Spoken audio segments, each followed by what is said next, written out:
Creative diversity is the single biggest determinant of meta ad success in 2025. And when it comes to your ad creative, if it feels like you're just hitting copy and paste, changing a color here, a word there, then you're not scaling your ad account, you're actually stalling it. Creative diversity is exactly what it sounds like. It's about having a wide range of messaging, formats, visuals, hooks, so that you don't have an ad portfolio that all blurs into one. It's about speaking to different people in different ways with different messaging through different lenses. My name's Liam. I've generated over $50 million in new customer revenue for D2C brands through my agency Vulcan Digital. And as always, you can check us out below at the links here. And you can also sign up to our free weekly newsletter where we send out multiple guides, educational tips, how-tos, so you can have better ad performance for your D2C store. But as always, I just want to jump right into the video and start with why you need creative diversity. Well, the first reason that you really need to be exploring creative diversity is to have a wider reach.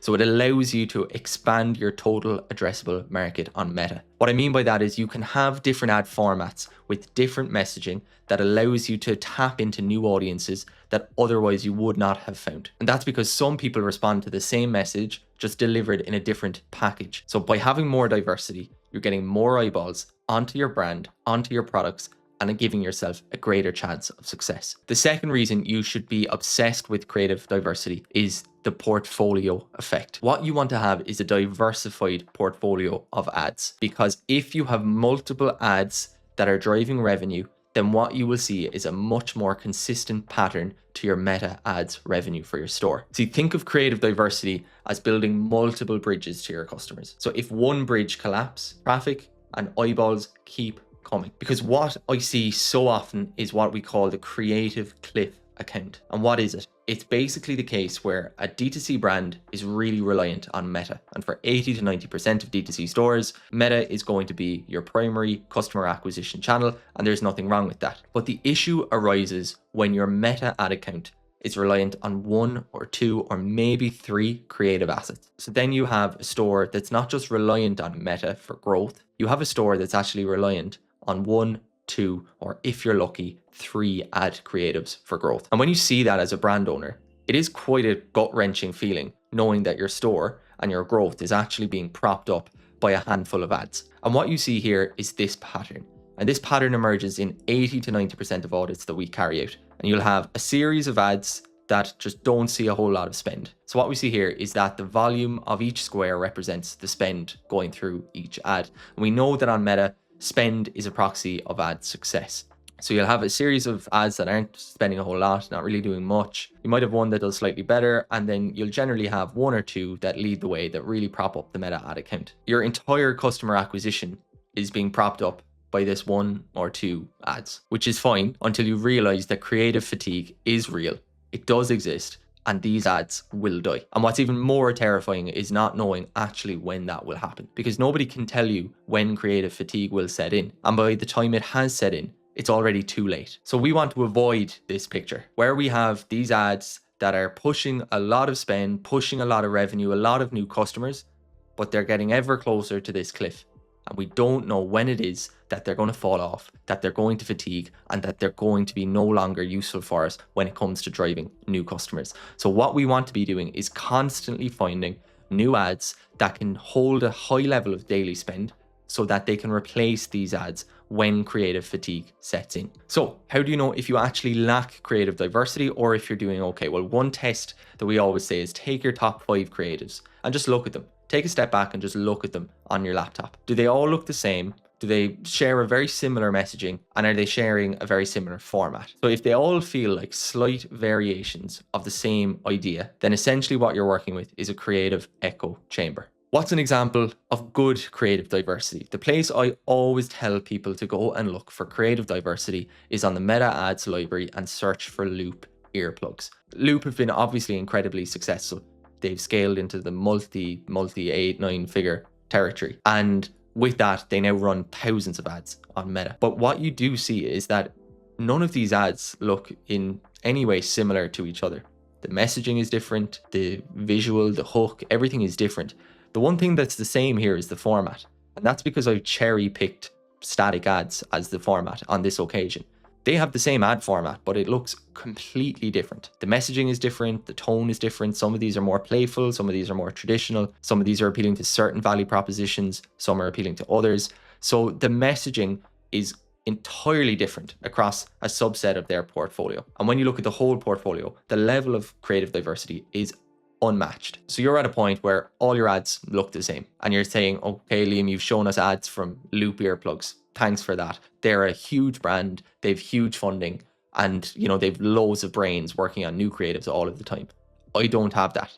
I might have, you know, one person in-house that manages our ad creative. We might have a creative agency. We may not. We might be doing it ourselves, but there's no clear structure. We don't know where to start. So what I want to do is share with you a system that we use in-house as a first step with coming up with new creative ideas and focusing on creative diversity. And we call it the Flare system. The Flare system allows us to break down ad creative into 5 core components.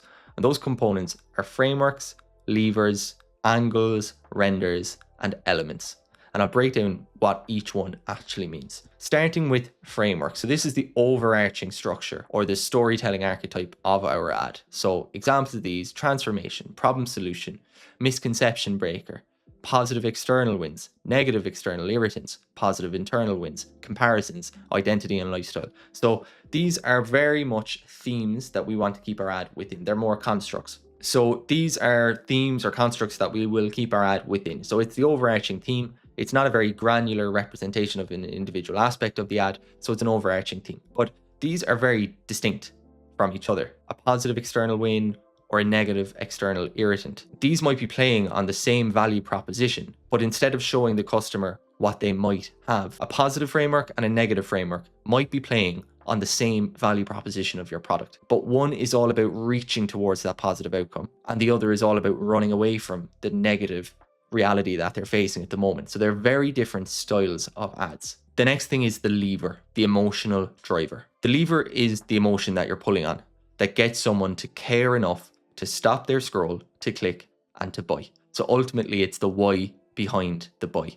So some levers are pain driven, some levers are aspirational driven, pleasure driven, social driven. So things like fear of missing out, trust driven, and curiosity driven. These are big, strong levers. Within that then are emotions that fall under it. So these are big lever themes. So under each of these themes, under pleasure, you might have joy, you might have relief. Under aspiration, you might have confidence. Under social, you might have sense of community, sense of urgency, sense of fear of missing out. It's very important that when you're creating ads, you're thinking about the emotion that you're trying to play to, that you're trying to pull. Next up is the angle. And I've used one of Loop's static ads to really show you how the framework and the lever tied together gives us our angle. So the framework here is a problem solution. So the ad identifies a specific problem, and this is sensory overload for people with ADHD or autism. And then Loop earplugs is presented as the solution to that problem. The lever, so like many ads, there isn't one clear lever. There are a handful of levers. 2 that I've picked out here are relief and empowerment. So naturally, the relief and empowerment coming from, you know, avoiding or breaking through sensory overwhelm and positioning quiet as something the viewer deserves and not just wants. So that sense of empowerment. And then the angle, your mind deserves quiet. So this directly speaks to the emotional pain point and offers empowerment via the Loop earplugs solution. So the angle has tied the problem solution framework and that sense of relief / empowerment into one coherent message that will resonate with the ICP. Next up, we have the render. And what we mean by the render is the actual ad itself. So there's 4 general types of render, and within each type, there are obviously subtypes. So static ads are one, so you obviously have a whole host of types of traditional static ad formats. You have UGC, so you have things like your problem solution, day in the life, unboxing, all those ones. You have more hi-fi video content, and then you have influencer or celebrity endorsements. So that's your render. So you can have very distinct styles, even within those main types of render. And I showed you Loop earplugs as an example. Even if you have static ads as your main render type, you can still create huge diversity within that primary render type. So you're not just bound to choosing static or UGC or hi-fi or influencer. You can go much deeper than this. and create a much more diverse portfolio of ads by doing so. And then the last thing are what we call elements. So elements then are supposed to tie it all together, really. So basically what we want to do is we want to choose elements for our ad that enhance the lever, that enhance our framework, and that enhance our angle. So in some instances, that could be social proof, or it could be authority or credibility badges like PR mentions or clinical claims. It could be more trust badges, money back guarantee, made in USA, urgency badges. So you have your countdown timers, X left in stock, limited time offer. Moving on to offers, then obviously you have your bundle offers, your free shipping, price drops, and then variations across your CTA. So the whole focus of our elements is to enhance what has gone before it in the render, in the angle, in the lever, and in the framework. So they're the finishing touches, is what we say for our ad format. So what you have now are 5 distinct components of an ad that you can focus on and that you can try to have big swings across your ad portfolio. So you can have a wide array of frameworks and a wide array of renders and ultimately be playing on different emotions. And what that means is that you're expanding your audience because you're offering people different ways of absorbing and digesting the value propositions and the worth of your brand. It also means that you have greater opportunity to find new winners because you're taking these big creative swings. Because ultimately what you want to avoid is the creative cliff account. Your winners right now are somewhere on the progression of creative fatigue and you don't know where they are. So the sooner you can create new ads that diversify your portfolio, allow you to engage with new pockets of audiences, the better your ad health will be and the more consistent your growth will be on Meta. So as always, this guide will be linked in the description along with our newsletter where you can sign up and receive free guides every single week. And if you need some help diversifying your creative portfolio, taking your Meta ad account to the next level, and then by virtue of that, taking your D2C store to the next level, then book in a quick call with me. We can discuss some opportunities that might exist, how we would help you diversify your creative, and how we would help you engage with new audience pockets and ultimately grow your brand. I'll be back very, very soon, showing you even more ways that you can grow your brand predictably and profitably in 2025. I'll see you at the next video.